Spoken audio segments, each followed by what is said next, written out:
genetics load the gun, environment pulls the trigger, or lifestyle pulls the trigger, right? Yeah. So it's like, yes, we can have predisposed genetics, but those epigenetics, that lifestyle, that environment is what actually does the damage, because we can reverse and we can turn off that gene expression. So it starts with diet, it starts with moving our bodies, it starts with sleeping properly, natural light.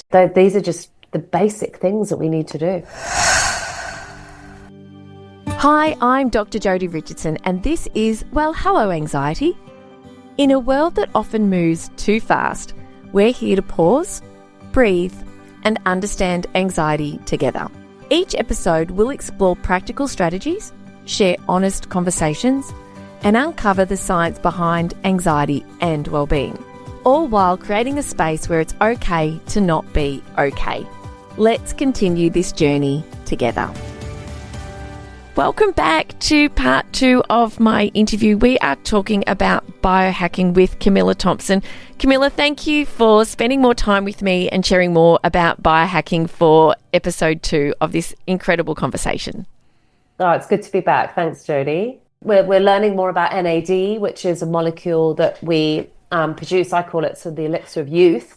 It's what keeps us young. It's what keeps our brain from functioning optimally, our metabolism from doing everything it should, and our energy levels, you know. And I think you addressed this at the beginning, but so many people are struggling with energy. Yeah. And as we hit 40, these hallmarks of aging, things start happening. You know, our mitochondria is getting damaged. We are looking at these sort of zombie senescent cells, which is sort of these cells that break off in our body that we need to get rid of, because that sort of makes us age. So that's senescent cells. And we're also looking at things like telomeres. They start shortening as we get older. But there's so much we can do to reverse that. So, I mean, intermittent fasting, to be honest, is the one thing when I researched my book was like, it just kept coming up and up and up for everything. It helps to grow your telomeres, intermittent fasting. So particularly like the 16 and 8 method of 16 hours not eating, 8 hours of a window of eating. It helps to recharge our mitochondria.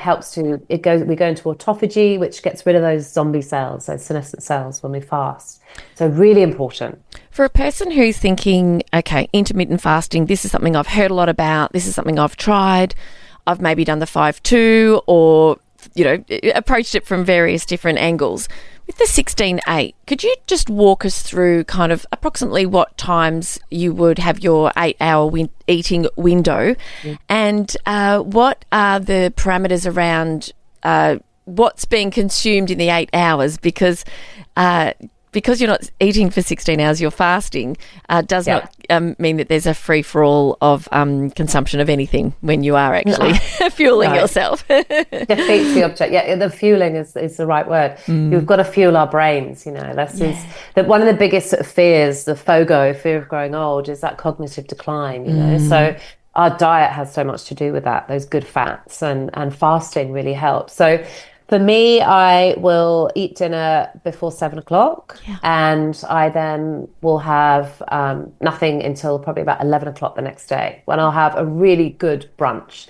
And that's always, you know, pasture-raised eggs and some good, I'm gluten-free, but I have beautiful gluten-free bread, avocado, I have olive oil all over it, dripping in olive oil. So I'm getting those good fats, those polyphenols, lots of avocado, broccoli sprouts, eggs. So just a really high protein, nutritious start to the day. Breakfast is break our fast. That's what it actually means. So we need to break our fast, preferably with protein and savory, not sweet. Otherwise we just spike our blood sugar and our insulin levels. So, you know, that bowl of cereal in the morning is not actually doing us any favors. It's going to make us feel so much hungrier through the day. And we're not getting that feeling of being satiated. So fats are really important, particularly for women, for our hormones, you know, and our brain health. So that's kind of how I'd start my day. And then I may have a snack in the afternoon. I'll have some macadamias, some nuts, or I'm addicted to Loco Love chocolate. So that, I haven't tried that. You know, hang on, before we move on, let's just wind back. Oh gosh, Loco Love chocolate. You will be addicted. They are made up in Byron Bay. They're the most beautiful cacao chocolates. Nothing bad in them. Beautifully made. They've got a lot of adaptogens in them, like different herbs and beautiful ingredients, and they're very indulgent. I don't have it every day, but it is my guilty pleasure. It's Loco Love. and I'll have it with a beautiful tea in the afternoon. And yeah, then I eat dinner about 6:30, and try not to eat too many carbohydrates at night, it's particularly refined. So I might have sweet potato with protein and vegetables, but I've kind of stopped a lot of potato and rice and things like that in the evenings, have that more during the day.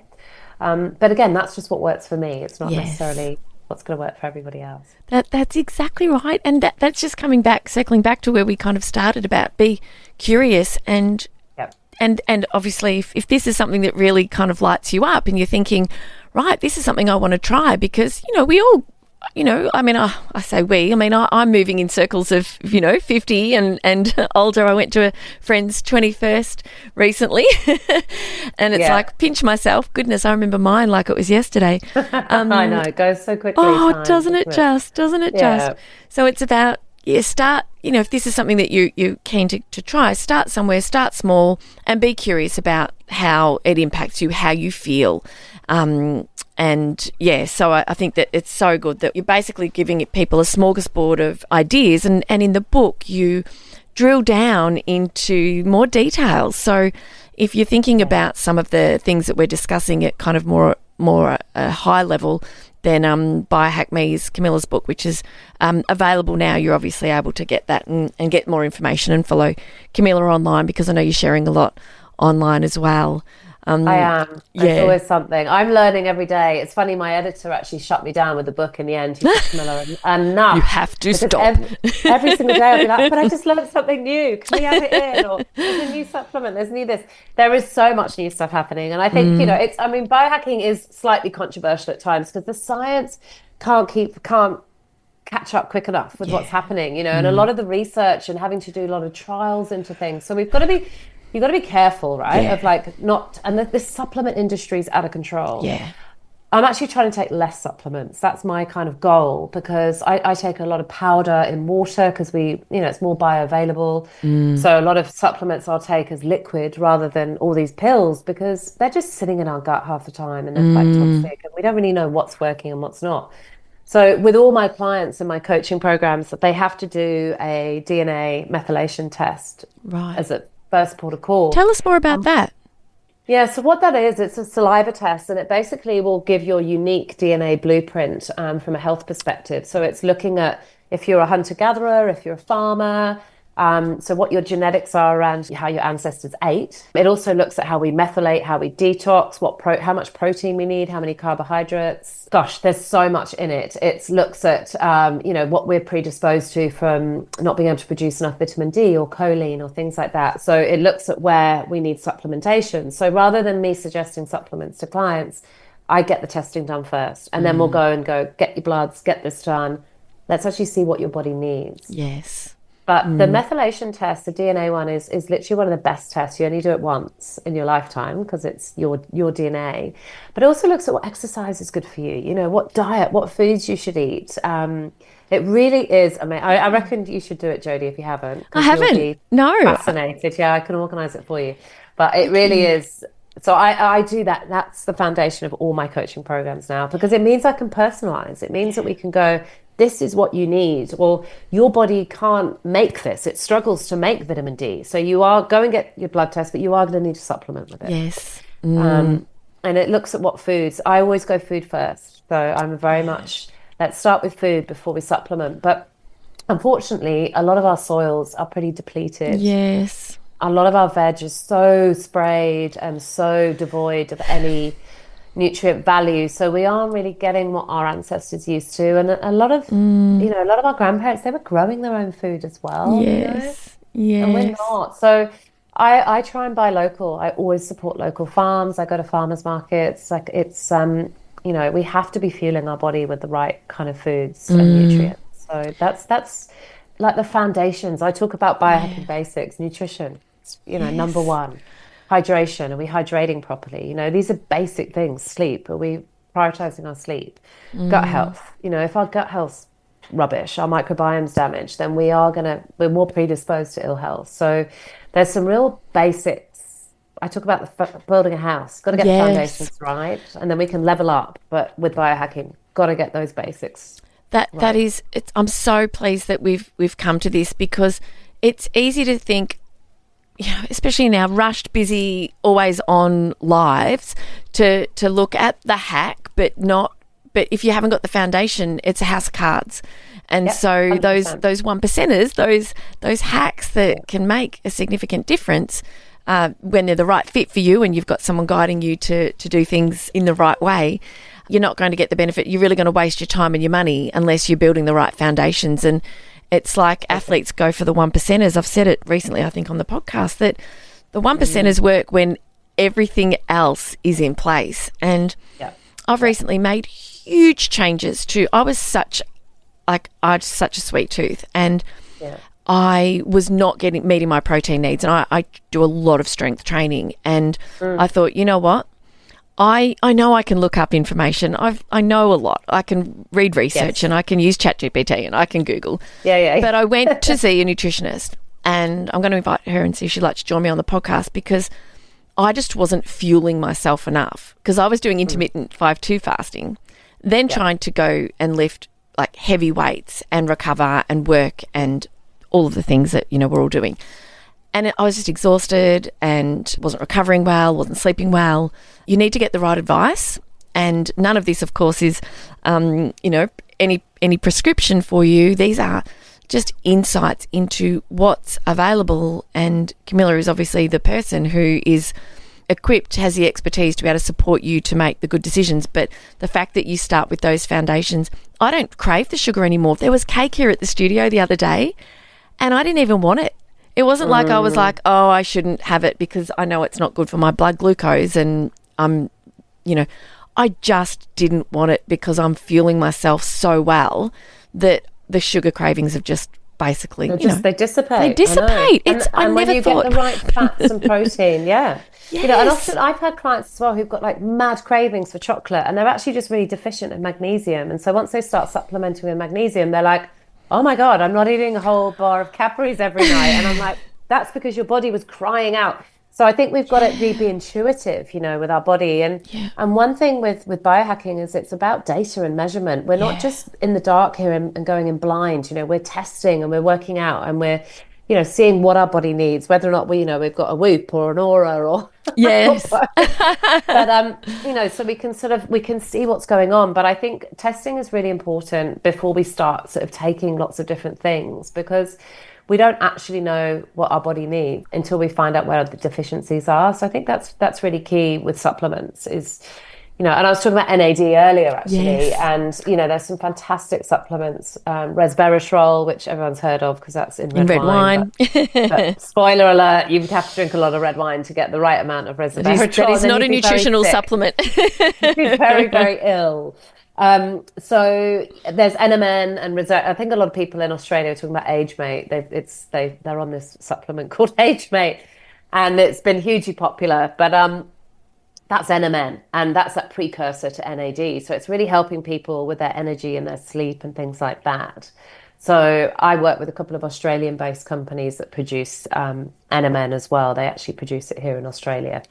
So, but that was a game changer for me. I took that about 18 months ago, and my brain just lit up in all these different places, and I started remembering things I'd forgotten, and I had incredible energy, no afternoon slump. So, there are so many things we can do to reverse some of those, early onset signs of aging. Yeah. We shouldn't be waking up in pain and not having energy, and that there's a reason. We've got to listen to our bodies if we are. We do, and I've been thinking about a lot of this comes at an expense. We might be working with someone like you, a coach, or purchasing a sauna, or visiting somewhere where we can access some of the really high quality equipment that can support us. But being sick is very expensive. Being sick and aging in ways that are really causing a lot of pain and a lot of stress and a lot of challenges and a lot of mobility issues and difficulty 100%. Being able to work that. And there's so much that you've shared with us today that we just to really keep top of mind that we have agency. We don't have to end up, that dementia is a huge issue for our population because we are growing older. We know that, and any one of us that knows somebody who's struggling with Alzheimer's or, a particular diagnosis under the dementia umbrella, It's devastating, and you just Oh, think, gosh, I and don't it's want one of that to the be me. worst things. I mean, literally, that is that FOGO, that fear of growing old. It's Yeah, cognitive decline. I was yeah. at a conference last year in Dallas, a big biohacking one, and there was such a big focus on cognitive biohacking and what we can do to support the brain, because the brain is a fatty organ and it needs fat. It needs omega-3s, it needs walnuts, it needs macadamias, it needs fatty fish, it needs avocado, olive oil. That's why the Mediterranean diet is so great, because it Yes, feeds the brain. yes. And, you know, there are lots of things we can do, but a lot of people are so nutrient devoid that they haven't had those fats. And we're seeing such a rise in dementia and Alzheimer's. But also, you know, with women, we know that estrogen, and that when our estrogen levels are so low, this affects our brain as well. It affects our bones. So we're more prone to osteoporosis, more prone to Alzheimer's, which is why women have a higher risk for Alzheimer's. There's a lot to do with the estrogen, which we're only just discovering in the last couple of years. Yes. You know, we were all frightened of estrogen because of, you know, that one study that sort of scared women off. And we're seeing a whole generation, which will be our mother's generation, who are struggling because they were too scared to take HRT or too scared to sort of really discuss their hormones and get help. So yeah, there's lots. That word agency is so important. I talk about that future-proof your health, and we can do that. You know, we do have the power to turn on, like epigenetics. We can turn on and off different gene expression depending on our environment. I love genetics load the gun, environment pulls the trigger, or lifestyle pulls the trigger, right? Yeah. So it's like, yes, we can have predisposed genetics, but those epigenetics, that lifestyle, that environment is what actually does the damage, because we can reverse and we can turn off that gene expression. So it starts with diet, it starts with moving our bodies, it starts with sleeping properly, natural light. You know, these are just the basic things that we need to do. Before I ask you about your book, can I please just ask you, filtered water? Yes. What is your advice? It's such an interesting subject, filtered water, because I have a whole house system on my house. So it filters everything from our bath to our shower, because where I live on the Central Coast, the water is so chlorinated because we have loads of bugs. You literally run a bath, it's like you're in a swimming pool. And people have tested it here and the levels are frightening. So we have to filter our water here. But the problem is that when you filter the water, you do take a lot of other stuff out of it. I have reverse osmosis on my sink, but it does take quite a few of the minerals out. So then I remineralize with Celtic sea salt. So our bodies are basically like water and salt. We're like the ocean on the inside. Anyone that's had a saline drip, right? It's water and salt. That's how we hydrate. So pinch of Celtic sea salt every time I fill up my water bottle. I put some in, and that really helps. That opens up the cells to actually hydrate properly. So that's absolutely so important. But filtered water, I think we know it's in the media. There's loads of forever chemicals, plastics. There's so much going on. So yes, filter it, but remineralize it with some Celtic sea salt is really important. Thank you. Thank you. Tell us about your book. I bet you're feeling just so excited that it's a really proud moment when you've got a passion about something, and that now you've got a resource that can just spread this information far and wide. So tell us about your book and where people can jump into their laptops or computers or their phones and buy themselves a copy or gift it to a friend. Yes, it is. It's exciting. It's so surreal, actually. I went into my local bookshop yesterday with my son, and they had it in the new release section. And so they said, can you sign them? And so I was signing them, and I was like, God, this is such a surreal moment. But look, I just want to empower people to take control of their health. I just want people to stay well. And I think there's so much we can do.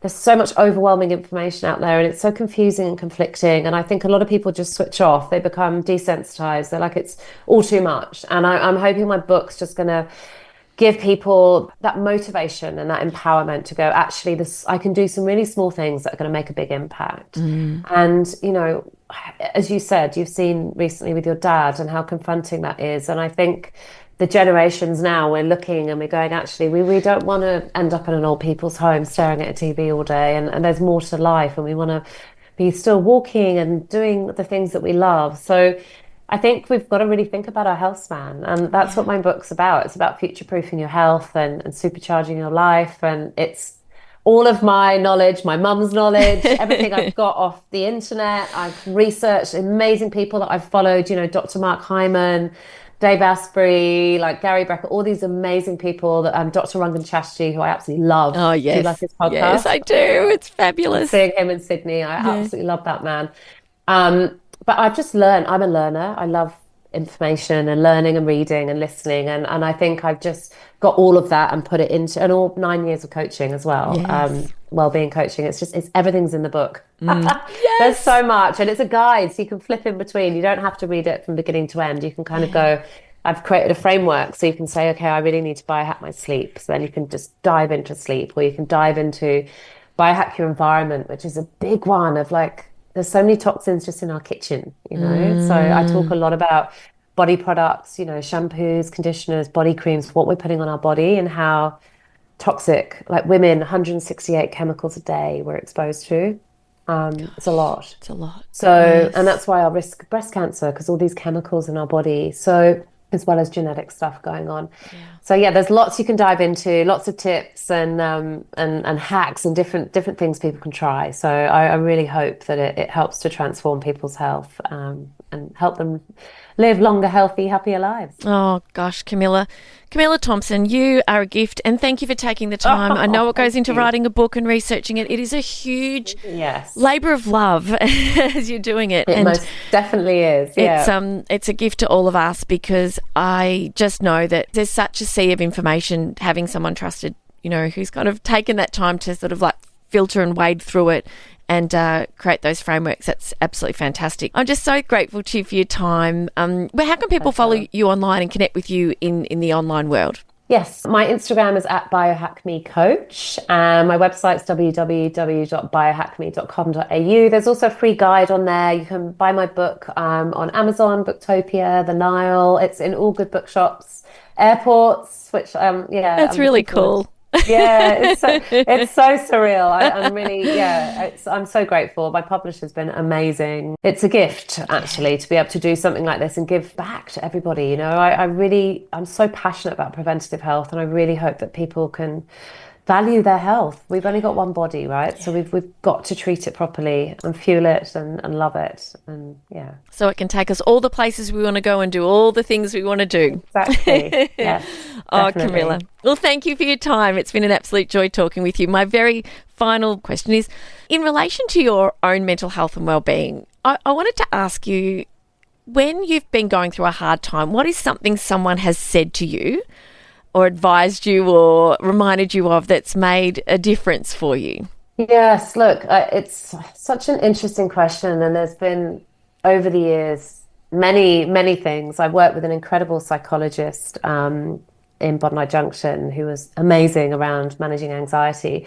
So I'm just classic high-functioning anxiety. So on the outside, I'm like power woman, I'm in control, and then underneath the iceberg, I'm like self-doubt, inner critic, you know, all of that stuff. So I've worked really hard on that, and you know, I'm very prone to catastrophizing and worrying and getting anxious, and you know, it's always hard when you've got kids as well. You're constantly worrying about them. But I think just trying to stay present and be grounded in the moment, and not, I think just forward thinking is anxiety a lot, and sort of reflecting back can be sort of more depression. And I think I always think I've got to try and stay in the present moment, and it's hard, but I think that's just being present is definitely something that really helps with anxiety, and focusing on your breath and grounding in with your senses to stay in control and not feel like everything's spiraling. Yeah, thank you. Thank you for sharing that with us. I really have so enjoyed talking with you. I hope you have a beautiful rest of the day. Bye, everyone. Bye. Thank you for sharing this time with me on Well, Hello Anxiety. Remember, understanding anxiety is the first step to managing it. Until next time, be gentle with yourself. Take things one moment at a time. Focus on what you can control, and know that you are not alone on this journey. If you found value in today's episode, please share it with someone who might need to hear it too. I'm Dr. Jodi Richardson, and I'll meet you right back here next week.